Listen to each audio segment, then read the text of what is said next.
The reunion. The crystal chandeliers of the grand ballroom cast dancing shadows across the marble floor as Mumbai's elite mingled at the annual charity gala.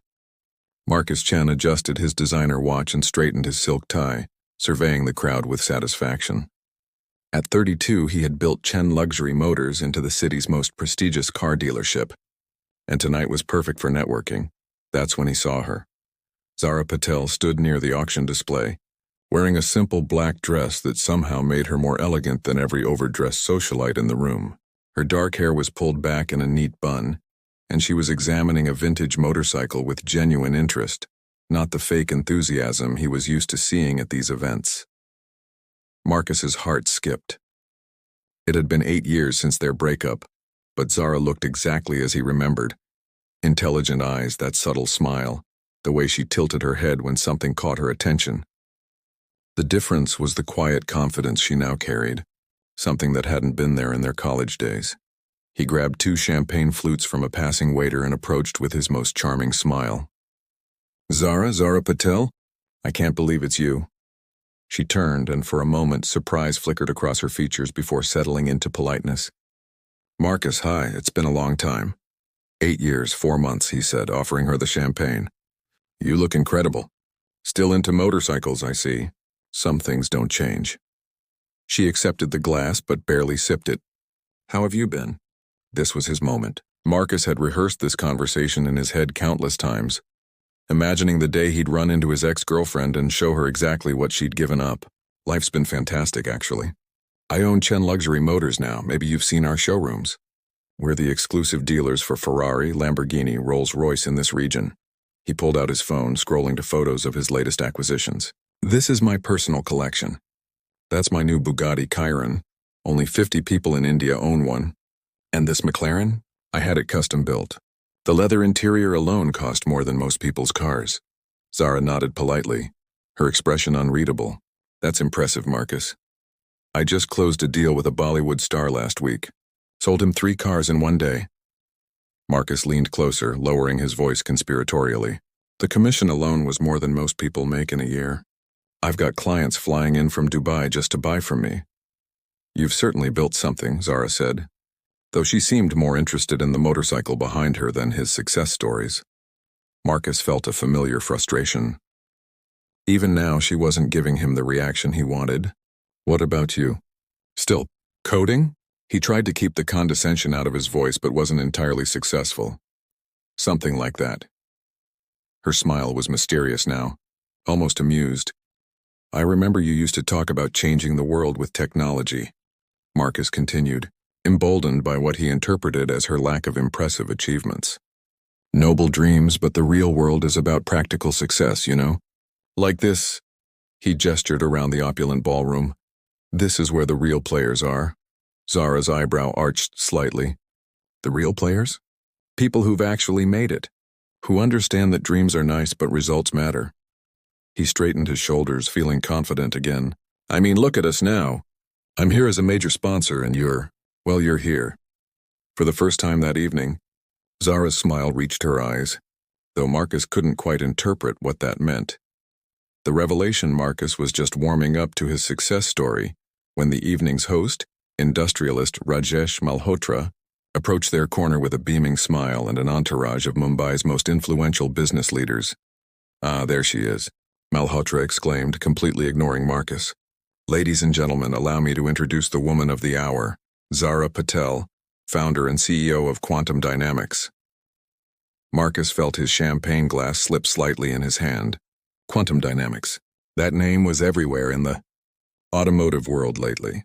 The tech company that had revolutionized electric vehicle systems and autonomous driving. "Ms. Patel," continued a woman Marcus recognized as the editor of Forbes India, "your company's new AI integration has completely transformed how luxury cars operate.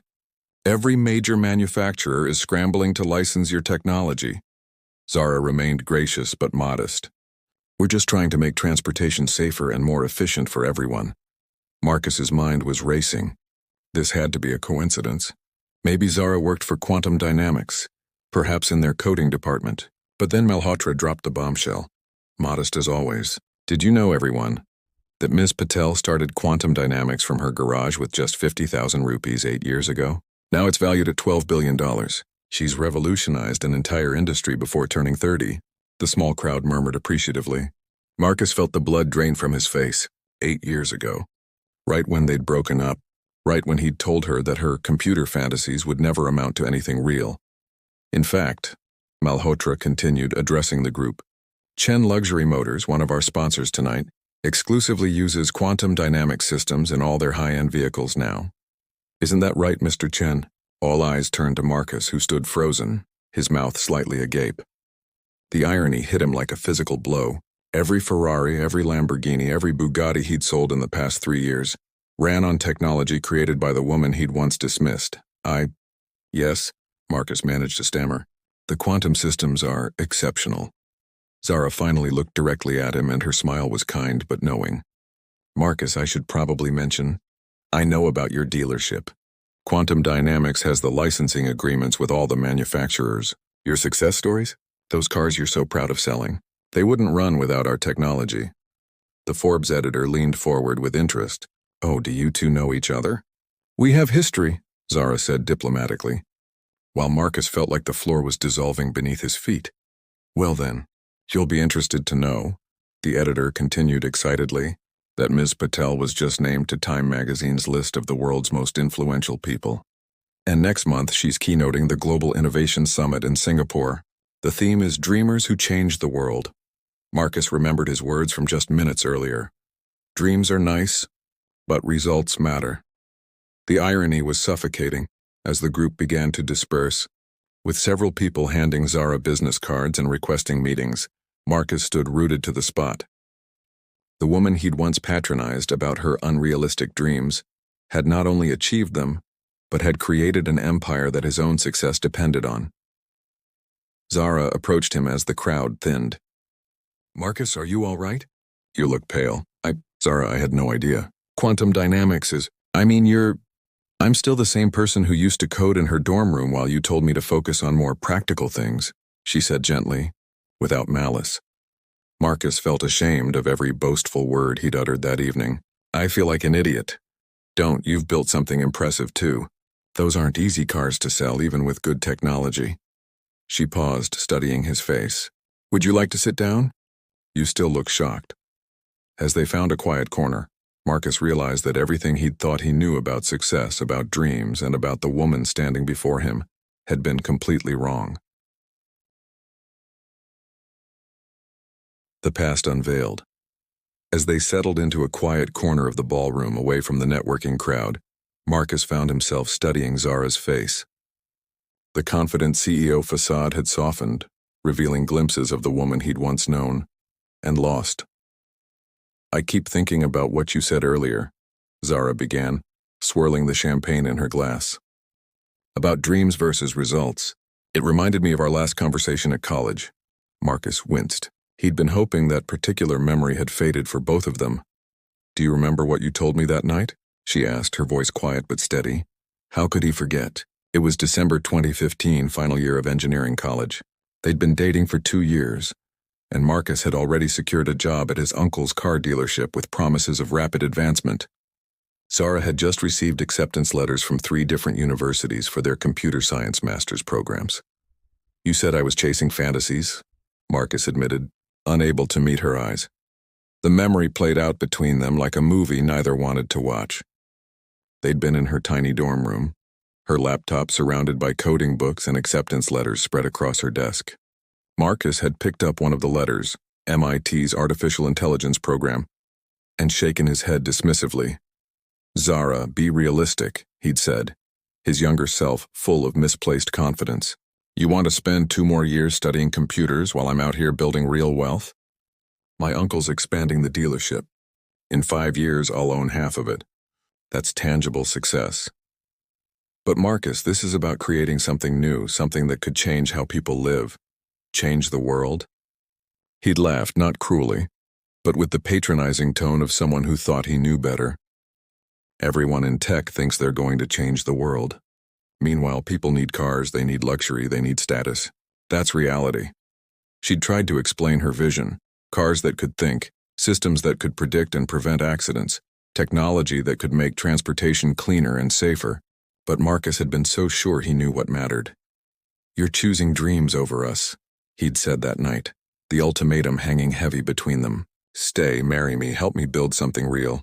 Or chase your computer fantasies and lose what we have." Zara had chosen her dreams. At the time, Marcus thought he'd won. He was free to focus on his career without distractions. He'd watched her pack her things, feeling vindicated when she struggled with her decision, tears in her eyes. "I wasn't just choosing between you and MIT," Zara said now, pulling him back to the present. "I was choosing between who you thought I should be and who I knew I could become." Marcus felt the weight of his past arrogance settling over him like a heavy blanket. "I was an idiot." "A complete short-sighted idiot. You were young. We both were." She paused, looking out at the gala's glittering crowd. "Do you know what hurt the most? It wasn't that you didn't believe in my dreams. It was that you didn't believe in me." The words hit him harder than any business failure ever had.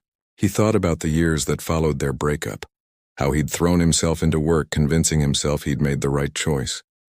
Even as quantum dynamics started making headlines, he'd somehow managed not to connect it with the Zara he'd once known. "I followed your career, you know," she continued softly. "Even after everything, I was proud when you opened your own dealership. You always had a gift for understanding what people wanted." "But I didn't understand what you needed," Marcus said, the realization hitting him fully. "I was so focused on proving my way was right that I couldn't see yours might be better." Zara smiled sadly. "Not better. Different. There was room for both of our dreams, Marcus. But you made me choose."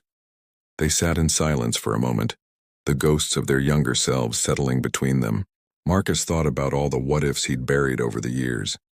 All the moments when he'd wondered if he'd made a mistake but had been too proud to admit it. "The worst part," he said finally, "is that I convinced myself I was protecting you from disappointment, as if failure was the only possible outcome for your dreams. And now?" Marcus looked at her, truly looked. The same brilliant mind that had fascinated him in college, but now backed by years of achievement he couldn't have imagined. "Now I realize I was the one living in a fantasy." The journey forward. The gala continued around them, but Marcus and Zara remained in their quiet corner, the weight of 8 years hanging between them like a bridge neither was sure they should cross. "Tell me about it," Marcus said suddenly. "The real story. Not the Forbes version or the Time magazine profile. Tell me what it was actually like."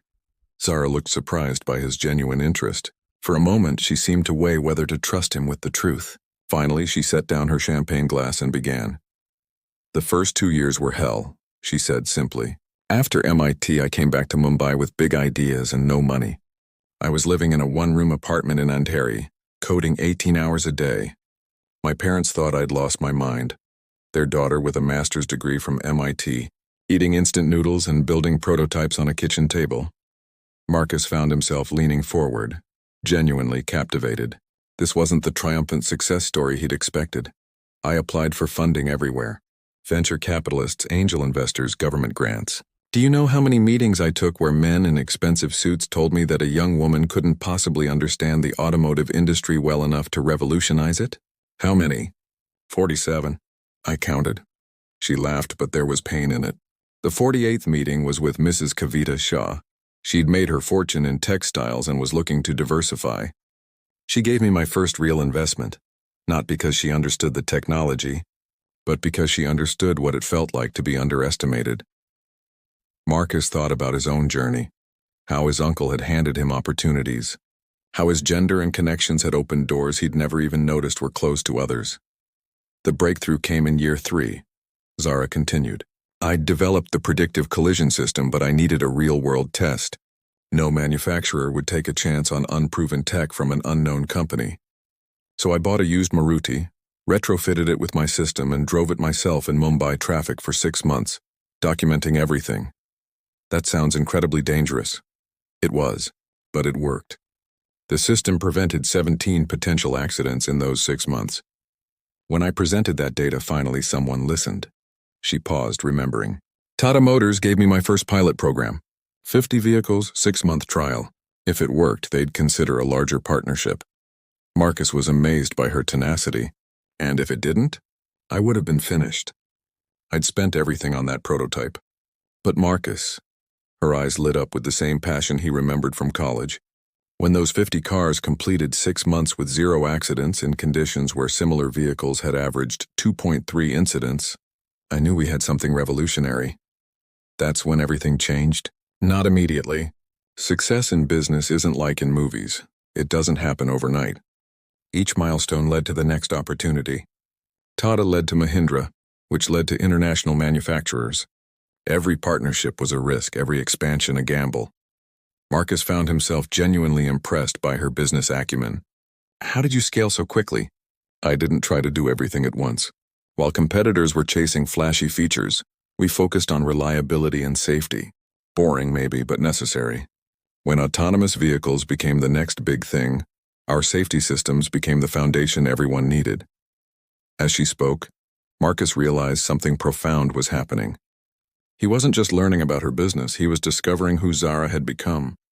The tentative dreamer from college had transformed into a leader who combined vision with pragmatism, ambition with purpose. What about the loneliness? He asked quietly. Building something that big, that demanding, what did it cost you personally? For the first time that evening, Zara's composure wavered. Everything at times. I missed my sister's wedding because I was in Detroit negotiating a crucial deal. I've been to more business dinners than personal ones. And relationship, she trailed off. There was no one serious. A few attempts. But it's hard to connect with someone when they either feel intimidated by your success or want to use it for their own advancement. Most people see the company valuation before they see me. Marcus felt a pang of recognition. His own romantic life had been similarly complicated, though for different reasons. I understand that more than you might think. Do you? Your world seems more traditional. Traditional maybe, but not necessarily easier. You know what I realized tonight? I've been selling other people's dreams. Every Ferrari, every Lamborghini, they represent someone else's vision, someone else's innovation. You created something. I just distributed it.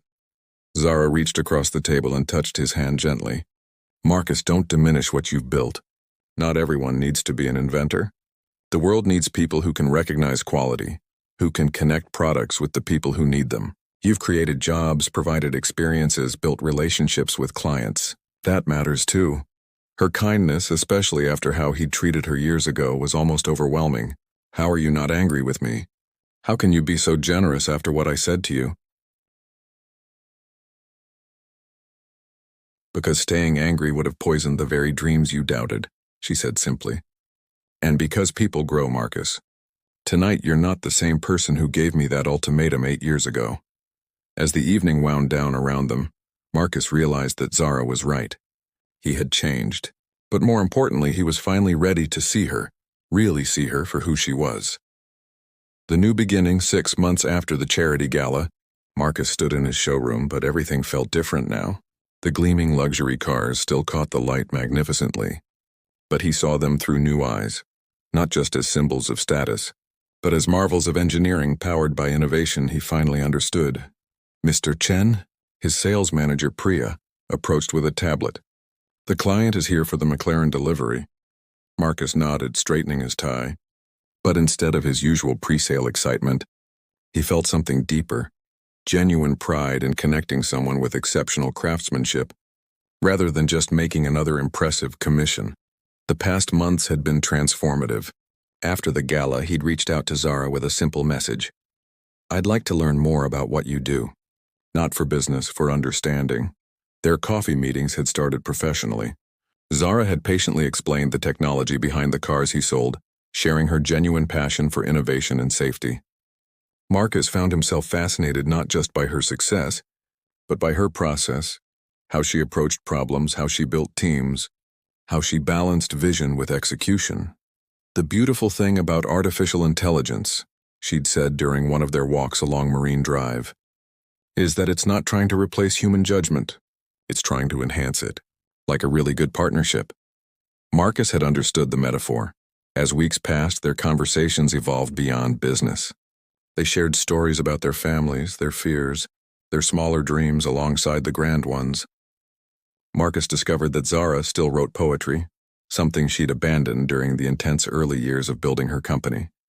Zara learned that Marcus had quietly donated a significant portion of his profits to a vocational training center, helping young people learn automotive skills.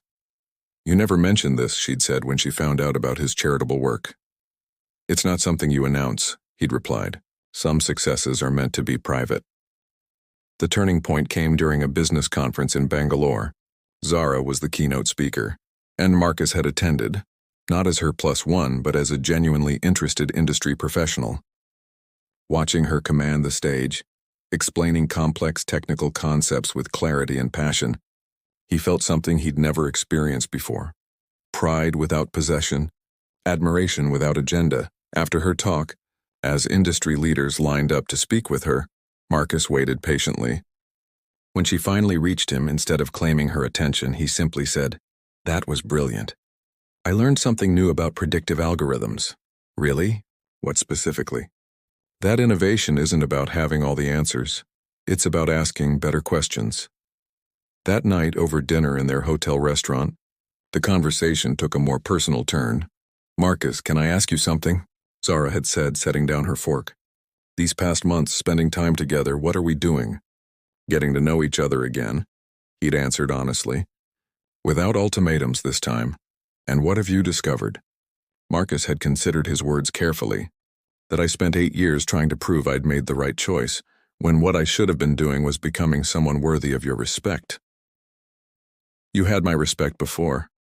What you didn't have was faith in me. And now I do. Not because of your success, but because I finally understand who you are, who you've always been." Now, standing in his showroom 6 months later, Marcus smiled as his phone buzzed with a text from Zara. "How did the McLaren delivery go?" "Perfectly," he typed back. "Client loved hearing about the quantum safety systems. I may have oversold the technical details."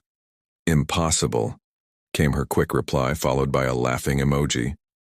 Their relationship had rebuilt slowly, carefully, on entirely different foundations. Instead of Marcus trying to convince Zara to fit into his life, they'd created space for both their dreams to coexist.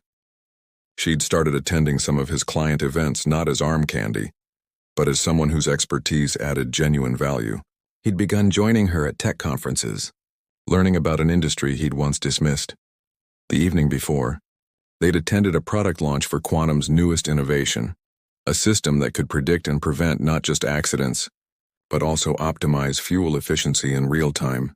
As Zara had presented to the audience of automotive executives, Marcus had felt that same surge of pride, but tempered now with deep respect for her journey. "I have an announcement," Zara had said as they drove home afterward. "Please don't tell me you're buying another company," Marcus had joked. "Better. I'm taking a vacation. 2 weeks, no laptop, no conference calls. Think you can handle having a girlfriend who's temporarily unemployed?" "Girlfriend?" Marcus had pulled over, turning to look at her with surprise and delight. "Unless you prefer business associate who occasionally holds your hand," she'd teased. "Girlfriend works," he'd said, leaning over to kiss her. "Though I should warn you, I'm terrible at relaxing. Good thing I'm an expert at solving complex problems." Now, as Marcus prepared to close the showroom for the day, he realized that success wasn't about the size of your achievements or the price of your possessions. It was about building something meaningful, whether that was revolutionary technology or lasting relationships. His phone rang. Zara's name appeared on the screen. "Ready for dinner?" she asked. "Always. Your place or mine?" "Actually, I was thinking we could try that new place in Bandra." "I heard they have excellent food and terrible parking." Marcus laughed. "Sounds perfect. I'll pick you up in 20 minutes. In the Bugatti, in the Honda. It has better quantum systems anyway." As he locked up the showroom and walked toward his practical daily driver, Marcus reflected on how much had changed. 8 years ago, he'd thought love meant making someone choose between you and their dreams. Now he understood that real love meant choosing to grow alongside someone else's dreams and letting them do the same for yours. The evening stretched ahead of them, full of possibility and completely free of ultimatums.